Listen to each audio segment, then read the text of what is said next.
O podcast do Semineral On do mês de novembro fala sobre empreendedorismo feminino. O dia 19 desse mês é dedicado a esta agenda importantíssima para o Brasil. É claro que para falar sobre um tema tão relevante quanto esse, eu não poderia estar sozinho. Logo mais aqui comigo a gente conversa com a Alessandra Esteves, professora do curso de Administração da Universidade da Amazônia, e a vice-presidente do Semineral, Ana Carolina Alves. Mas antes, é importante trazer à luz alguns números para situar você, ouvinte, neste cenário. Segundo dados do IBGE, as mulheres são mais da metade da população brasileira.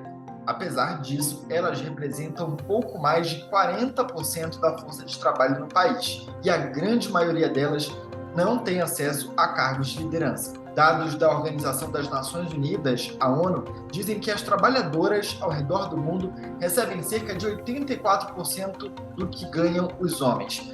Elas ocupam menos cargos de gerência, direção e superintendência. No mercado em geral, são reais as desigualdades, especialmente nos setores tradicionalmente tidos como ambientes de trabalho masculinos, e a mineração também é um deles. Em 2019, as mulheres eram 44% no mercado de trabalho em geral. No mesmo ano, na mineração, eram 13%. 2 anos depois, em 2021, esse percentual já havia crescido para 15%. Mas o caminho a ser percorrido é longo, mas os progressos vêm acontecendo sim, de pouquinho em pouquinho, com a implementação de políticas de ESG, mais especificamente na área de diversidade das empresas. E a nossa conversa é sobre tudo isso. Eu sou Gabriel Pinheiro e com patrocínio da Vale, da Hidro, da Alcoa e da Sinobras, está no ar o podcast do Semineral On. Primeiro eu quero agradecer muitíssimo a professora Alessandra por estar aqui com a gente para bater esse papo. Bom dia a todos, bom dia Gabriel, bom dia Ana. Me apresentando um pouquinho, eu venho do varejo, né? 40 anos de varejo.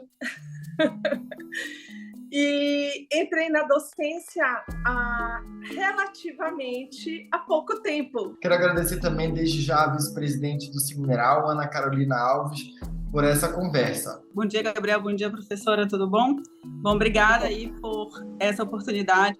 Ana, então já vou começar com você. Uma pergunta, acho que até difícil, né? Que é a seguinte: as mulheres ainda precisam se preparar muito mais para o mercado de trabalho para serem reconhecidas? Você acredita que existe isso? Acredito, sim, Gabriel. Acho que a gente tem que se preparar tanto psicologicamente, né, o nosso emocional, para dar conta de tantos pratinhos, né, que a mulher acaba tendo que carregar, família, trabalho, e dar conta disso tudo dentro do ambiente corporativo é muito desafiador. Professora Alessandra, a senhora também acredita nisso? Concorda aí com o que a Ana Carolina falou? Com certeza. Eu acredito que nesses últimos anos, e aí eu colocaria nesses últimos 5 anos, houve realmente algumas mudanças mais significativas. As mulheres são superiores, né? Tem muito mais mulheres formadas, graduadas, do que homens. E isso, mesmo assim, os homens ainda conseguem ter cargos com retorno financeiro, com salários maiores, apesar das vagas e dos cargos serem iguais, semelhantes. E a gente sabe, até por eu ter sido gestora, hoje eu não estou trabalhando no comércio, mas até há bem pouco tempo atrás eu era gestora de lojas grandes, regionais, como também gestora de lojas nacionais, bem grandes, com 50 e poucas filiais. E eu posso dizer a vocês que no momento até das admissões, que era eu que fazia, era claro o viés deixado para mim. A faixa etária, a quantidade do feminino e do masculino a ser contratado. E óbvio que ao fazer essas entrevistas e ao selecionar e ao contratar, nós não podemos deixar isso claro, né? Eu não posso dizer para a candidata que eu não tenho mais vaga para essa seleção feminina. Ana, quero saber exatamente a sua opinião, se você concorda aí com o que disse a professora, e já incluo uma outra pergunta. Você acha que o setor mineral está atento para isso que a professora está falando? A política de ESG vem contribuindo de alguma forma com isso? Então, Gabriel, estava aqui escutando a professora, a Alessandra. Concordo, Alessandra, em gênero, número e grau. Acho que as mulheres têm aí alcançado uma participação já maior no mercado a cada ano que passa, mas esse número até que o Gabriel falou, de 14% no setor da mineração, ainda é baixo. E quando a gente olha para os números de gestão, né, executiva, no nível, no C-levels que a gente fala, né, CEO, CFO, enfim, nas vice-presidências, presidências, é ainda menor esse número. E aí eu me pergunto muito, por quê? Será que as mulheres não estão preparadas ou será que o ambiente corporativo não está preparado para incluir esse grupo, essa categoria? Veja, a gente tem diversos desafios, não só as mulheres, os seres humanos em geral, né? A mulher especialmente, né? Tem a questão da maternidade, o envolvimento com a família, que os homens também têm, mas muitas vezes, usualmente, eles abdicam dessa participação mais ativa no lar, no seio da família, delegando isso para as mulheres, e, contrapartida, eles têm mais tempo para se dedicar às atividades, né, corporativas, trabalhos, enfim. Culturalmente, a gente foi acostumado a pensar dessa forma e a gente vem quebrando esses parâmetros, esses tabus. Só que ainda não encontramos, ao meu ver, um equilíbrio, né, em que os homens e as mulheres eles dividam essas tarefas e que as mulheres e os homens tenham igualdade de condições para competir no mercado. Então, muitas vezes, as mulheres ainda acumulam, eu falo a gente, né, me incluindo, obviamente, na categoria, a gente ainda acumula muitas dessas divisões. E aí, pegando o gancho aí da questão de ESG, acho totalmente favorável, vem sim para contribuir, né? Muito a partir desse olhar, quando a gente fala em ESG, a gente fala, né, de sustentabilidade, de governança corporativa, de meio ambiente. Então, obviamente, você não está falando só de meio ambiente natural, mas do meio ambiente corporativo, onde as pessoas ali tratam, né, onde o ser humano está inserido. E aí você passa a olhar, a pensar em políticas afirmativas, né, em que você inclui essa mulher, e que você cria condições no mercado de trabalho, nos ambientes corporativos, para reter essa mulher, para atrair e reter essas mulheres nesses cargos. Diversas empresas aqui, até que você citou, que patrocinam o Cimineral On e que também são associadas do Cimineral, elas têm contratações específicas para isso, elas têm políticas práticas inclusivas, né? Vagas voltadas apenas para mulheres, processos seletivos para mulheres. Recentemente, até a Vale lançou um processo seletivo para mulheres negras, né? Avançando ainda mais uma categoria. A Alcoa também tem um importante processo de recrutamento e seleção voltado para as mulheres. Isso tudo é muito importante porque cria um ambiente facilitador para que essas mulheres se sintam realmente acolhidas naquele ambiente de trabalho e possam se dedicar e crescer nas suas carreiras. Professora Alessandra, eu queria agora me ater com a senhora. Qual que a senhora avalia que são os principais desafios das mulheres no empreendedorismo? O empreendedorismo, houve um crescimento realmente muito grande de 2 anos para cá. E nesse empreendedorismo, nesse crescimento, estatisticamente falando, muito mais mulheres empreenderam do que homens, né? Queria fazer até uma ressalva mediante o que a Ana falou, quando ela falou a respeito das mulheres negras. Semana passada, nós tivemos um CODES, que é um colóquio das organizações de desenvolvimento e sustentabilidade do mestrado e doutorado da UNAMA.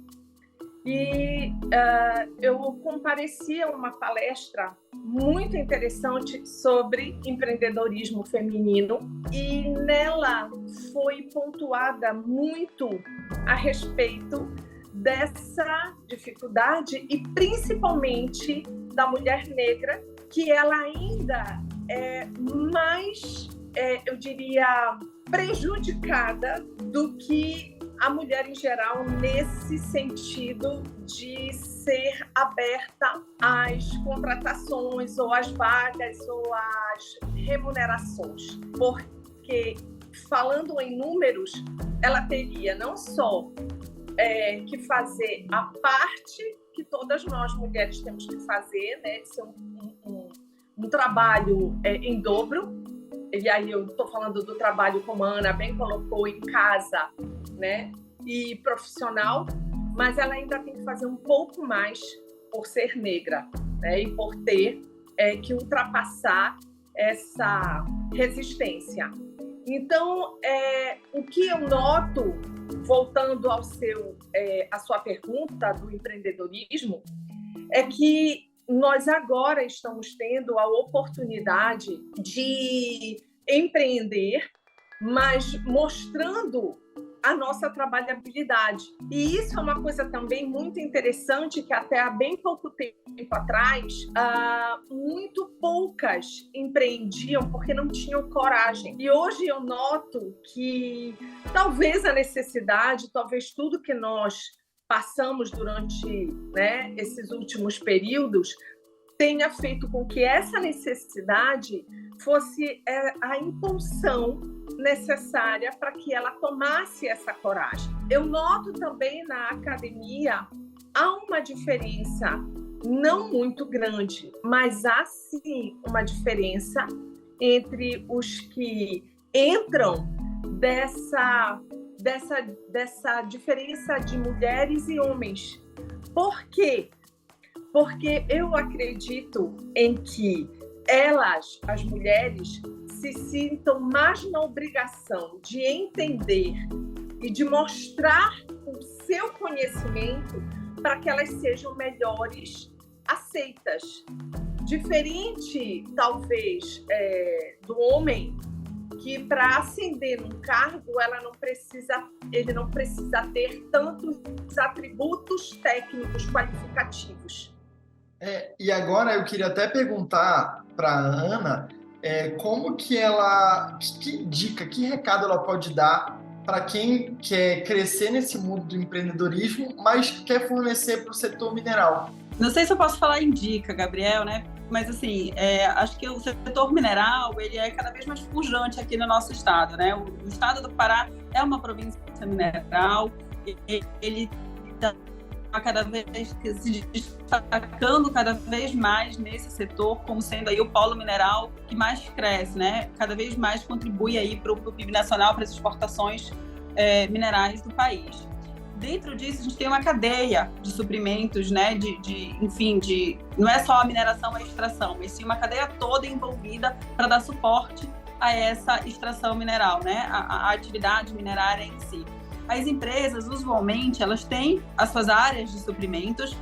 Você pode entrar no site ali das empresas, elas têm um processo de cadastro, onde você faz o cadastro, você se cadastra como possível fornecedor e você recebe ali as orientações, as indicações de quando eles fazem os processos de contratação, né? Tomada de preço, enfim, a gente fala processo concorrencial em geral. Obviamente não é igual ao setor público, um processo licitatório, não se trata disso, mas é um processo que visa dar clareza, transparência para o setor como um todo e especialmente dar igualdade para todos os participantes, para que a gente não tenha privilégios, contratações privilegiadas ou de repente o amigo da pessoa dos suprimentos da empresa A, X. Não, realmente as empresas primam por ter essa transparência nesse processo para que todos tenham igualdade de oportunidades. A gente teve na FIPA, só complementando, durante a Feira da Indústria do Pará, promovida ali pela FIEPA, muito, muito importante, por sinal, essa feira, esse momento, diversas empresas do mineral estavam ali com a sua equipe de suprimentos, esclarecendo dúvidas, mostrando como se fazer esse cadastro, algumas até fazendo o cadastro imediato ali dos fornecedores, explicando um pouco mais. E, para além disso, qualquer dúvida que os empreendedores aqui do nosso estado tiverem, não só do nosso estado, né, mas do país como um todo, tiverem com relação a como entrar em contato com essas empresas e como fazer esse processo, pode também procurar o Mineral, que a gente está apto ali a esclarecer qualquer dúvida que eles tenham. Ana Carolina, vice-presidente do Mineral, professora Alessandra, do curso de administração da UNAMA, muito obrigado pela participação de vocês aqui no nosso Mineral On. Deixo aqui meu abraço, meu agradecimento, claro, em nome do Mineral. Um abraço para vocês. Obrigada, abraço a todos. Obrigada, também, Gabriela. Ana. Muito obrigada pela oportunidade. Né? Foi uma honra participar aqui com vocês e estou à disposição também. Obrigado, Obrigada, Mineral. Obrigada, Gabriela. Muito obrigada. Com patrocínio da Vale, da Hidro, da Alcoa e da Sinobras. Esse foi o podcast do Cine Mineral One. Até a próxima. Tchau, tchau.